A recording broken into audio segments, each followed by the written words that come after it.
bahas langsung terkait dengan hasil timnas melawan Bahrain, seperti apa peluang kita untuk bisa lolos ke Piala Dunia 2026. Sudah bergabung bersama kami melalui sambungan virtual sejumlah narasumber, diantaranya pengamat sepak bola Roni Pangemanan atau yang akrab disapa sebagai Bung Ropan, dan mantan pemain timnas Indonesia Firman Utina. Selamat malam Bung Ropan, Mas Firman. Selamat malam Mbak. Baik, terima kasih telah meluangkan waktu bersama kami di Berita Satu Utama. Saya mau ke Bung Ropan terlebih dahulu deh. Bung Ropan, bagaimana Anda melihat pertandingan kemarin malam? Apakah penilaian ataupun prediksi Anda sudah sesuai dan ini sudah terdebak sebenarnya dari awal? Seperti apa? Enggak, saya pikir ada peningkatan ya dibandingkan dengan melawan Australia di Sydney. Ada perubahan ya, terutama pendekatan dalam taktik bermain. Ada skema mereka, starting 11 yang dimainkan juga oleh Patrick Kluivert bagus. Kembalinya Justin Hubner untuk bisa membentuk 3 pemain belakang dengan Jai Isis dan Rizky Ridho, saya pikir suatu hal yang sangat baik ya. Bermain dengan tidak terlalu tinggi dari garis pertahanan, lebih sabar bermain, dan kemudian penempatan Joe Pelupesi di tengah sebagai seorang DM, saya pikir ini oke.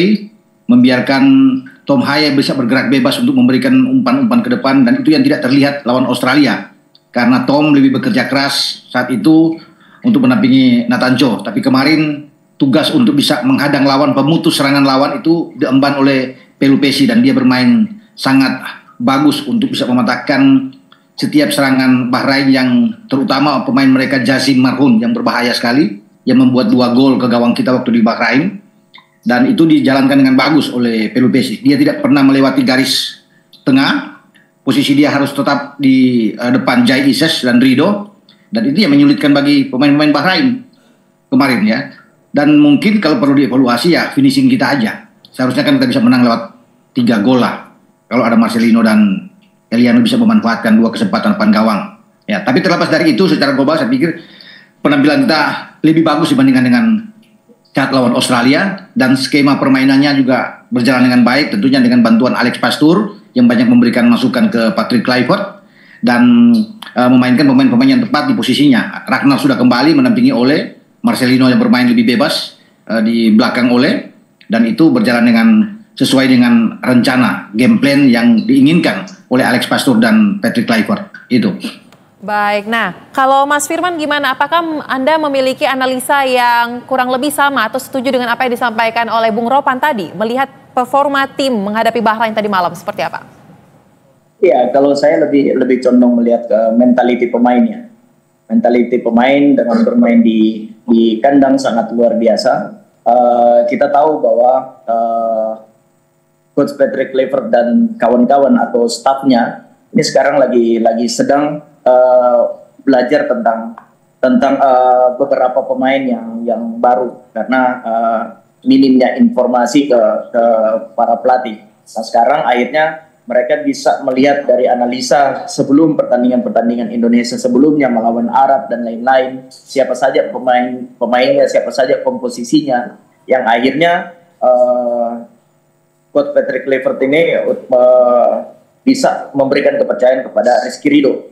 Dan di samping banyak yang disebutkan, di situ ada Tom Haye, di situ ada Verdong yang sangat luar biasa, di situ ada goal getter kita yang sangat luar biasa kemarin. Kita nggak lupa juga harus berikan aplaus kepada Rizky Ridho ya, dan Marcelino. Tadi malam mereka bermain mati-matian, bahkan di menit-menit akhir, 20 menit akhir, begitu diturunkan Kambuaya malah lebih kelihatan berbeda ciri khas gaya mainnya, tidak bertahan tapi lebih banyak ke mencari ruang. Dan alhamdulillah ada beberapa peluang yang kita bisa ciptakan, tapi ya inilah sepak bola. Tadinya kita berpikir harusnya menang 3, tapi ya kita bisa memenangkan pertandingan dengan 1-0, dan itu patut kita syukuri dan ajukan jempol kepada seluruh staf pelatih beserta para pemain-pemain.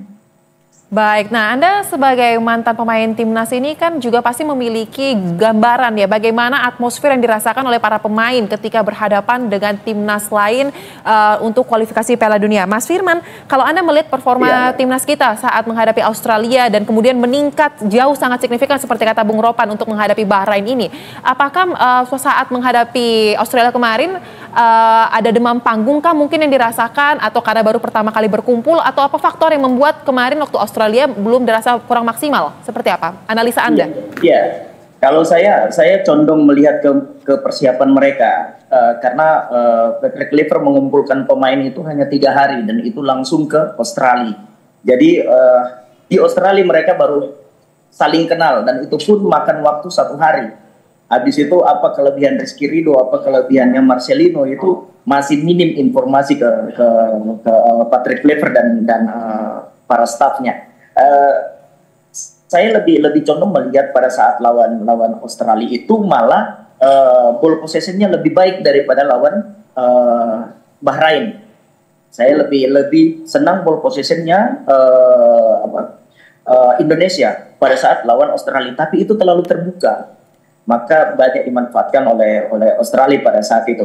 Tapi sekali lagi ini pelatih kelas Eropa, mereka sangat paham, mereka bermain dengan style of play-nya yang sangat baik. Mereka membangun lini belakang yang kokoh dengan kekompakan tiga pemain yang sering sudah hampir berapa pertandingan sudah bermain bersama-sama. Ya itu yang membuat motivasi pemain-pemain sangat kokoh di pertahanan, bahkan attacking-nya juga mereka sangat leluasa. Dan Bahrain bermain sangat berhati-hati bermain lawan Indonesia tadi malam, karena Indonesia punya counter attack yang baik.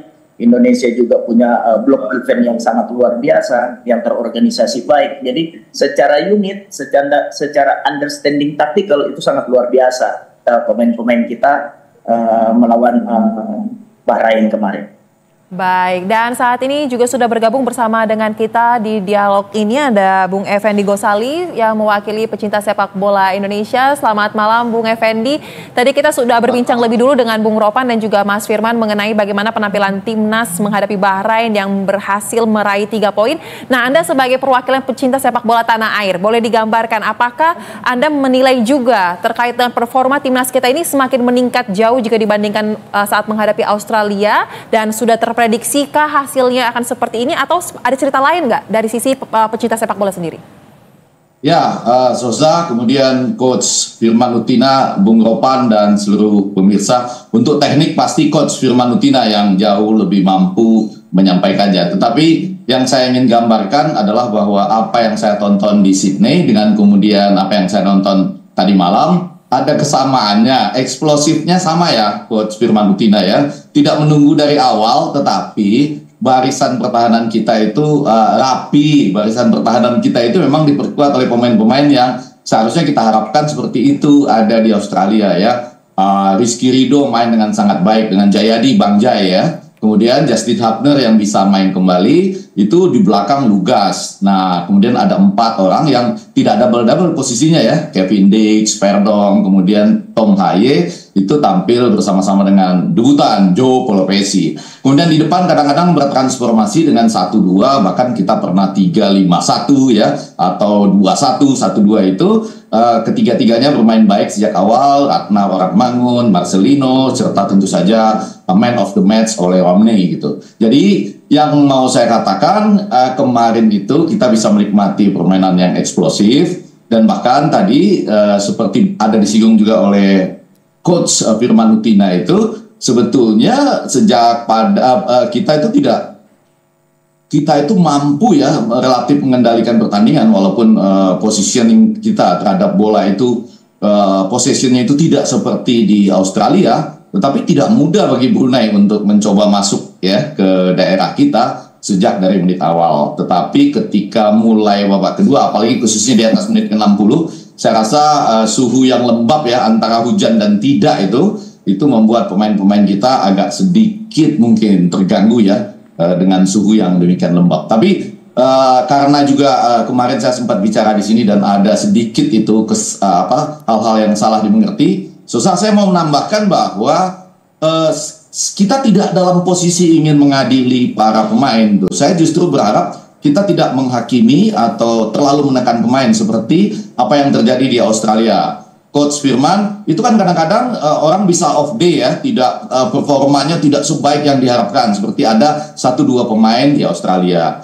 Jadi kemudian kita tahu atau kita bisa bandingkan Rizky Ridho itu walaupun terlihat cedera pada permainan tadi malam ya, tetapi itu kemudian bermain terus sedemikian rupa karena dukungan kompak dari seluruh penonton. Maksud saya dalam konteks Miss Hilger, saya kan tidak tahu persis cederanya seperti apa. Tetapi kalau kita terus menekan, oh Anda terlalu naik misalnya, kemudian Nathan dan lain sebagainya itu, maka ya akhirnya dia mungkin karena tekanan yang begitu besar tidak dirasakan ketika bermain di klub misalnya, dan dia memilih pulang. Pada waktu itu saya berharap dia tetap ada di stadion, kebetulan orang tuanya juga datang, bisa ikut mendukung ya tim kita gitu. Jadi sekali lagi, jangan tekan pemain, itu poin saya. Bukan ingin mengatakan, oh karena Anda cedera lalu Anda pulang, itu di luar wilayah saya. Siapakah saya ini sampai bisa mengadili pemain gitu. Kalau coach bisa lah, tim yang menilai kebugaran bisa demikian. Tapi kita lihat kemarin ya, kompak betul kan satu stadion itu, walaupun ada beberapa tindakan miss ya, jadi artinya ada peluang yang hilang,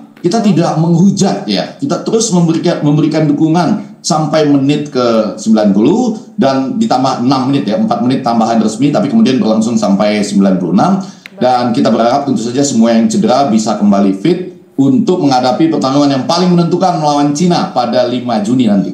Baik, dan ini menjadi catatan juga ya bagi seluruh pecinta sepak bola tanah air untuk dapat lebih fokus lagi mendukung timnasnya saja, tidak kita melihat ke sisi-sisi yang lainnya. Nah, kita akan move on nih topiknya. Melawan Bahrain kita sudah menang sesuai dengan target. Nah, laga yang akan kita hadapi masih di bulan Juni memang, tapi kan persiapan juga sudah harus mulai diperhatikan dari sekarang. Bung Ropan, sebagai pengamat yang sudah sangat mendalami sepak bola, Anda melihat bagaimana peluang kita untuk dapat menang melawan Cina pada bulan Juni nanti, untuk menambah poin-poin kita untuk dapat masuk ke kualifikasi Piala Dunia lanjutannya, seperti apa?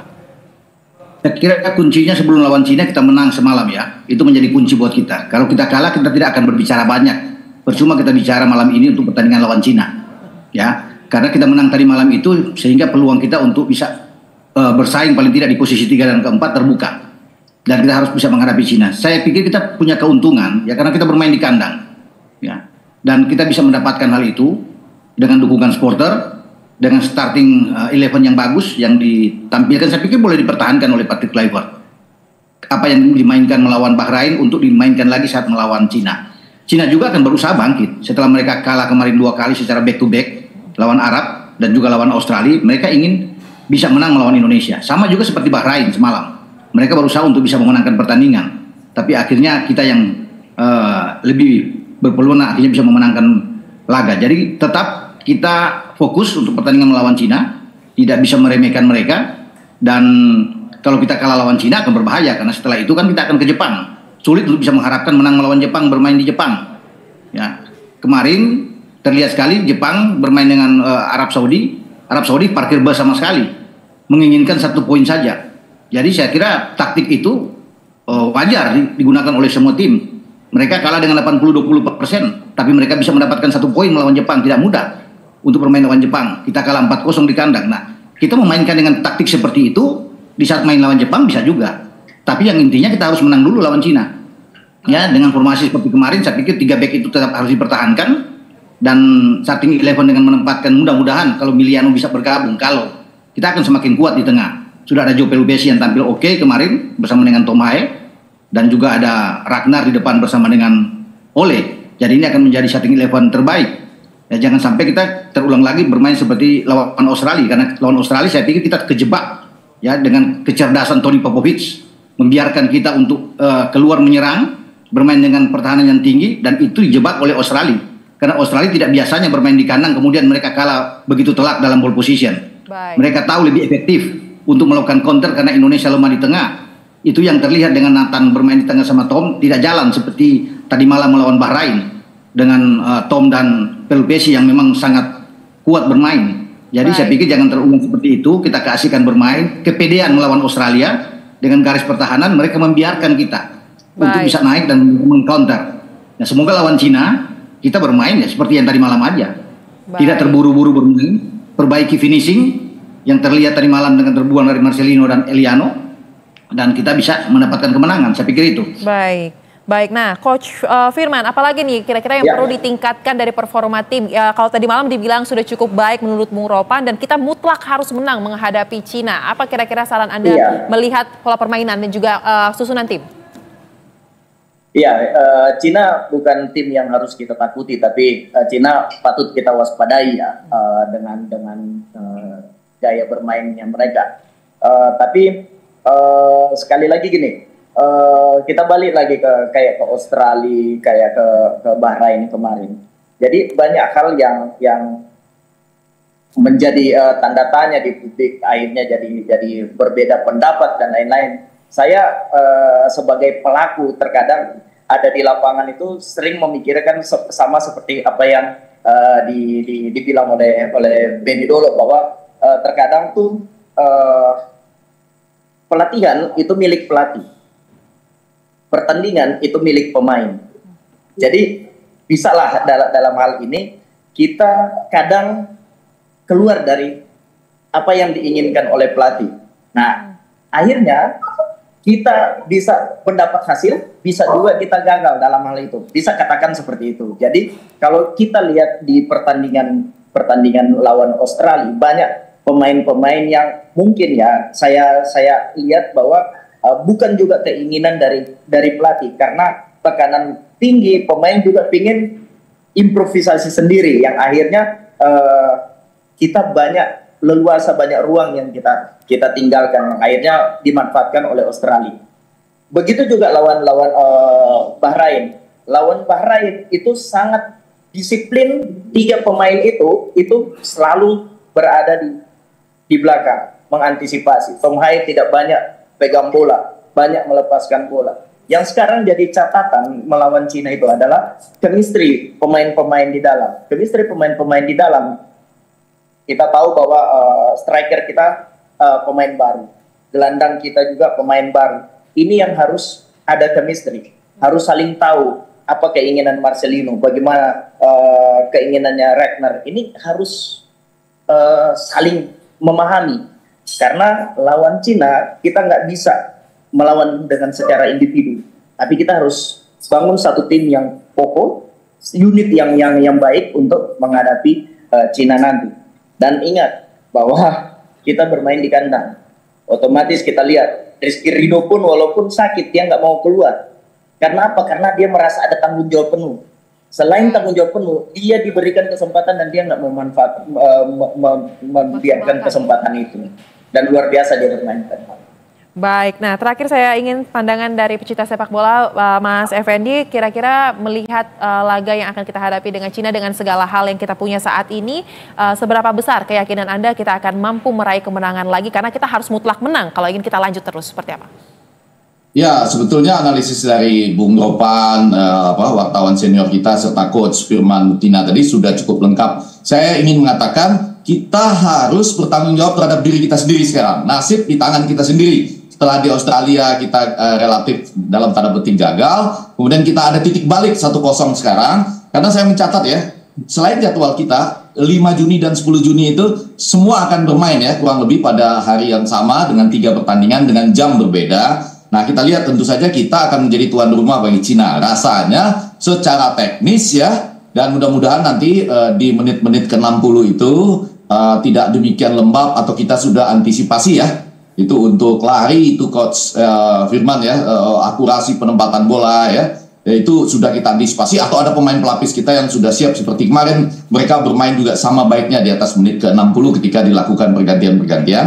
Kemudian kita ke Jepang pada tanggal 10 Juni. Tapi coba lihat jadwal lain, maksud saya pada saat yang sama, berapapun hasil kita, termasuk selisih gol kita, itu menentukan. Bahrain akan menjadi tuan rumah bagi Arab Saudi pada tanggal 5, lalu dia away ke Cina. Australia menjadi tuan rumah bagi Jepang pada tanggal 5 itu, kemudian dia akan away ya, atau bertandang ke Arab. Sementara Arab Saudi sendiri tadi ya, dia akan away bertandang ke Bahrain, kemudian dia akan menjadi tuan rumah bagi Australia. Jadi kalau saya, Coach Firman, Bung Ropan, Zosa, dan seluruh pemirsa, itu saya baca semua. Jadi artinya, kalau kemenangan tadi malam itu 2-0, atau kalau bisa 3-0 gitu ya, ya namanya bola ya, memanfaatkan sebaik-baiknya, karena selisih gol, Jepang nggak usah dianggap lah ya, tetapi Australia yang +7.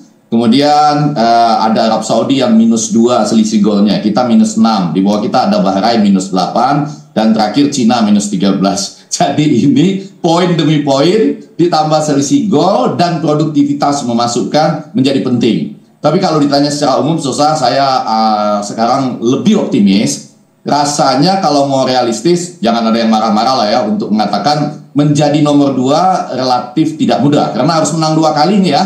Menang lawan Cina, lalu menang juga lawan Jepang. Ya, walaupun bisa saja itu terjadi. Tapi sekali lagi tergantung. Kalau Australianya misalnya juga bisa menyapu 2 pertandingan lagi ya, dengan Jepang di rumahnya, kemudian Arab Saudi, itu lain cerita juga. Kita otomatis tidak bisa menerobos ke 2 besar. Tetapi untuk lolos ke babak keempat, yang mana nanti akan berlangsung ya, hanya di satu tempat, tidak ada home and away, cuma mencari juara grup, runner up-nya diadu, kemudian berhadapan dengan playoff dari konfederasi lain. Rasanya kita akan sampai ke sana, penuh keyakinan. Sekali lagi, sekarang kita sudah mulai lebih kondusif. Saya yakin tidak ada lagi yang menghujat ya pemain ya. Biarlah pemain itu mungkin kemarin miss 1-2 ya, tetapi sampai akhir mereka berjuang seperti Rizky Ridho. Kalaupun ada yang cedera lalu pulang ya, dan kemudian bisa lebih tenang batinnya, nanti kita harapkan kembali lagi memperkuat kita. Ditambah tadi ya, nama pemain yang sudah disebutkan mungkin akan ikut memperkuat kita waktu melawan Cina. Manfaatkan waktu baik mungkin. Mudah-mudahan, bismillah ya, kita bisa mewujudkan harapan setidaknya ke babak keempat Piala Dunia ini. Baik, kita harapkan juga hal serupa. Sekarang kita berdoa agar timnas ini dapat fokus meningkatkan performanya, dan juga kita sebagai para pendukung juga dapat lebih memberikan dukungan positif ke depannya. Terima kasih kepada seluruh narasumber, Bung Ropan, Bung Effendi, dan juga Coach Firman telah bergabung bersama kami di Berita Satu Utama. Salam sehat. Siap. Terima kasih Bang Effendi, Bang Ropan. Terima kasih. Firman. Pemirsa, Ketua DPR RI Puan Maharani mengatakan